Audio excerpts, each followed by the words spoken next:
ಶ್ರೀ ಮೂಡು ಗಣಪತಿ ಮಕ್ಕಳ ಕಲಾ ಭಜನಾ ಮಂಡಳಿ ಕುಮ್ರಗೋಡು ಇದರ ವತಿಯಿಂದ ಭಾನುವಾರ ಸಂಜೆ ಕುಮ್ರಗೋಡು ಶಂಕರನಾರಾಯಣ ದೇವಸ್ಥಾನದಲ್ಲಿ ಸಾಮೂಹಿಕ ಸತ್ಯನಾರಾಯಣ ಪೂಜೆ ಶರತ್ ಅಡಿಗರಿಂದ ನಡೆಯಿತು. ತಂಡದ ಮಕ್ಕಳಿಂದ ಭಜನಾ ಕಾರ್ಯಕ್ರಮದ ಬಳಿಕ ಸಭಾ ಕಾರ್ಯಕ್ರಮ ನಡೆಯಿತು.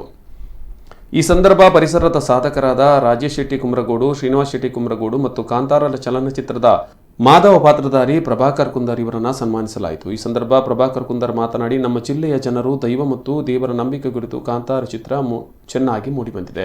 ನಾನು ಕೂಡ ದೇವರ ನಂಬಿಕೆಯಿಂದ ಈ ಸಾಧನೆ ಮಾಡುವಂತಾಗಿದೆ ಎಂದರು.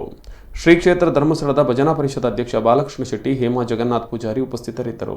ಭಜನಾ ತಂಡದ ಮುಖ್ಯಸ್ಥ ವಿಜಯಾಚಾರ್ಯ, ಪೂರ್ಣಿಮ ಉಪಾಧ್ಯಾಯ ನೇತೃತ್ವ ವಹಿಸಿದರು.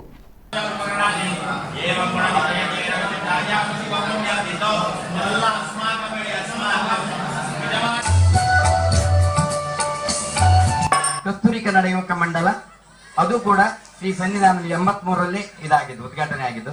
ಆವಾಗ ನಮ್ಮ ಶ್ರೀನಿವಾಸ್ ಶೆಟ್ಟಿ ಮತ್ತೆ ರಾಜೇಶ್ ಶೆಟ್ಟಿ ಅವರೆಲ್ಲ ಗೊತ್ತಿರಬಹುದು. ಆವಾಗ ಭಾರಿ ಕಷ್ಟದ ಕಾಲ ಇವೆಲ್ಲ ಒಂದು ತನ್ನ ಮಾಡ್ಕೊಂಡಿರುವಾಗ, ಆದ್ರೂ ಕೂಡ ಆವಾಗ ಬೇಡಿ ಕಾಡಿ ಅಂತ ಬಹುಶಃ ಬೆಳಿಗ್ಗೆವರೆಗೂ ಒಂದು ಕಾರ್ಯಕ್ರಮವನ್ನ